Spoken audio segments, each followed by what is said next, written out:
A devastating blow to Ashkar, losing their grip on the city of Westmere, but it seems General Korey has her eyes set on a new target. A target that could completely halt Gallandia's momentum. But you better watch your flanks, General Korey, because you might just find yourself fighting a war on two fronts.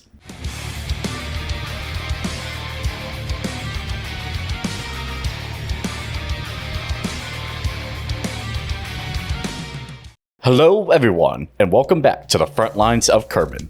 This is Lance, the Overseer, and today we are plunging into turn 18. We are nearing the absolute climax of the early World War II era. In our last episode, Ashkar made a massive play by capturing the industrial hub of Westmere. Gallandia was forced to launch a desperate, bloody counterattack to take the city back. They succeeded, but the cost was astronomical during her turn, because in Fort Kestrel, she had sent all her planes, excluding the scouts, over to F6. However, it was a massive wash for them. They lost their entire air wing, and now, speaking of Fort Kestrel, it looks like that forward operating base is glowing red on General Korey's radar. Let's get right down into turn 18. We begin with Ashkar's scouting phase. It is a quiet morning for Ashkar's recon wings, as there's only 2 operational scout planes left in their entire roster, both stationed in Hotel 9. One of the veteran World War I scouts flies a wide arc over Hotel 7 and returns, relaying critical intelligence on the troop concentrations massing at Fort Kestrel and Camp Sentinel. The path to Kestrel is clear, but the base itself is heavily defended by armor. With that intel processed, we move directly into Ashkar's movement phase. General Korey doesn't hesitate. She orders her entire armored squadron, supported by her elite Ifrit jet fighters, to push out of Foxtrot 6 and launch a full-scale invasion of Fort Kestrel. This is a massive combined arms assault. Let's see if Ashkar can take the base.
The Battle of Fort Kestrel is a resounding success for Ashkar's ground forces, but the air wing, complete in utter shambles.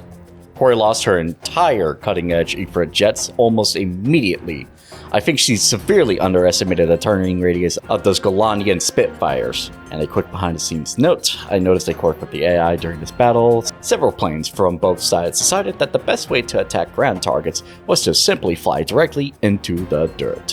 While I could rerun the simulation, I genuinely believe the air forces was going to manually annihilate each other anyway, and the ground tanks would have shrugged off the remaining strafing runs. I'll be tweaking the AI's ground avoidance settings for upcoming battles, but for this engagement, the results stand. Regardless of the aerial disaster, Ashkar successfully seized control of Fort Kestrel right out from under Gallandia. This is a massive victory, especially considering the last time Ashkar attacked the forward operating base. They couldn't even scratch the paint of a World War I anti-air emplacement. But with Gallandia's armor massing in the east, will Ashkar be able to hold it? We will see. Let's resolve the rest of Ashkar's movement phase.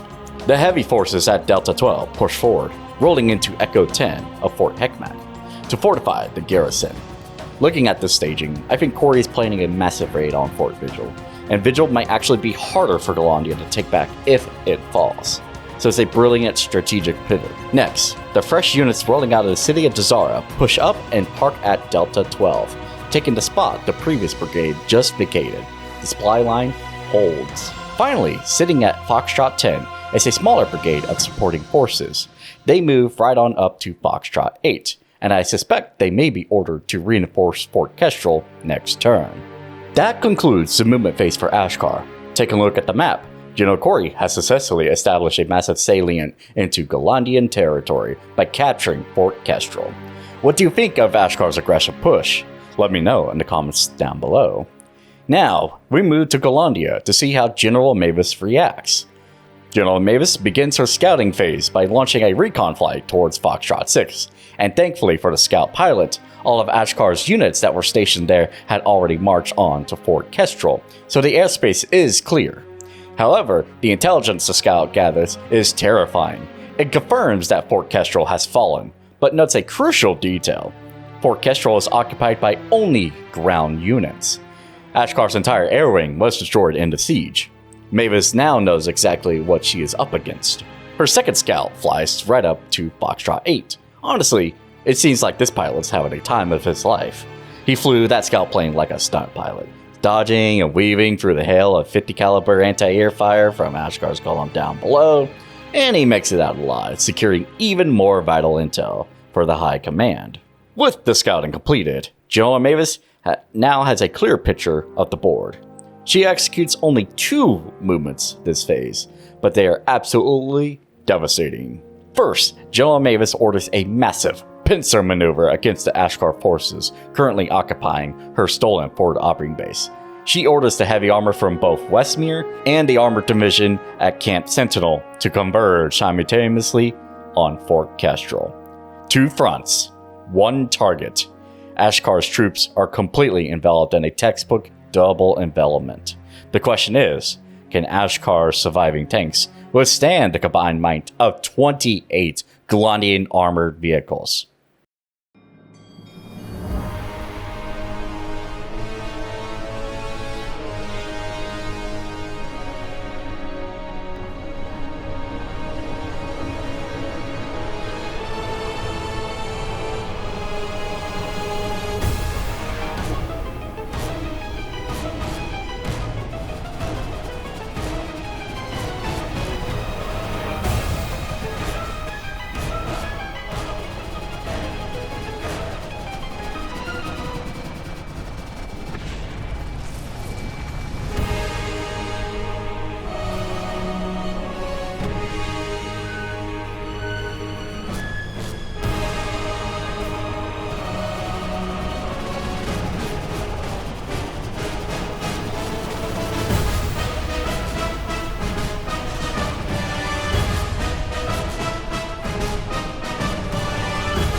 Not at all. Once the Gallandian armor closed the jaws of the trap, it was only a matter of time. The sheer volume of crossfire hammered Ashkar's defenders into scrap metal, one by one. Gallandia has only lost 7 tanks in the skirmish, mostly lighter variants and anti-air units, along with a Reaper and a Vanguard. Overall, Gallandia came out incredibly strong, brutally reclaiming Fort Kestrel less than an hour after losing it, which leads Gallandia's final move of the turn, and it's another meteor strike, pun intended. As the cruise missile screams over Ashkar territory, its primitive targeting computer locks onto the city of Barca. Barca has 2 Skybreaker anti-air emplacement stations on its rooftops, and as the meteor makes its final approach, the anti-air guns track it, throwing flak into the sky, but they are just too slow to lock on to the low-flying missile. The meteor strikes the city, and another 1,000 hit points are erased, leaving the city of Barca with 23,000 hit points. It may seem like a small loss, but the structural damage is accumulating fast. This ends Gallandia's movement phase, and looking at the map once again, Fort Kestrel has flipped back into Gallandian control, and the front line has stabilized once again in a bloody stalemate. What are your predictions on turn 19? Head down to the comments and drop your tactical forecasts. And while you're down there, why not give the video a like, hit the subscribe button, and ring that bell notification. If you want to support your favorite side and debate these maneuvers with other viewers, the link to the official Discord server is in the description.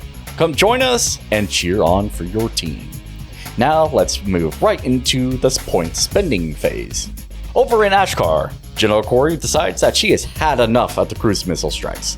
At the city of Barca, she commissions one AR-1 Oracle radar installation. She wants a dedicated early warning system to alert the city and allow the Skybreaker anti-air guns to lock onto the meteors before they enter their final terminal drive. The Oracle is perfectly suited for the job. And moving on up to Fort Kestrel, General Korey drops a massive order for 6 AI-9 Razor interceptors.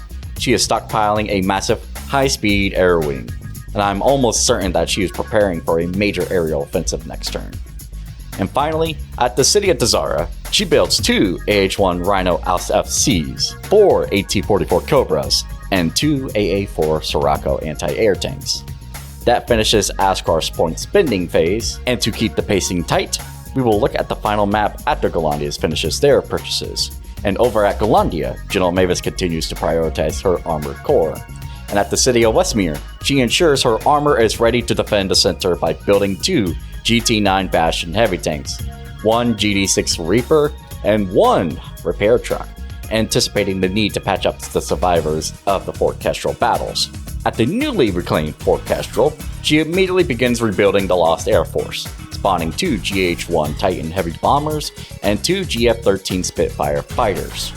And finally, to close out her point spending phase, General Mavis orders the construction of 1 more GCM-1 meteor cruise missile. She is not letting up on the pressure. And this concludes the point spending phase for both teams here. We move out into the map one last time to see the final board state. Both generals are splurging on the weapons they believe will win this war. But we only have one more turn before the series gets even deadlier, because the late World War II era is right around the corner, and a lot more units are going to enter the fray. But we will save that discussion for another time. Sound off in the comments, was Ashkar's attack on Fort Kestrel a massive blunder, or was it a necessary sacrifice to distract Gallandia's armor? What did you think of the brutal back and forth this episode? Thank you all so much for watching this video, and I hope you're enjoying the series. Once again, this is Lance, the Overseer, signing off.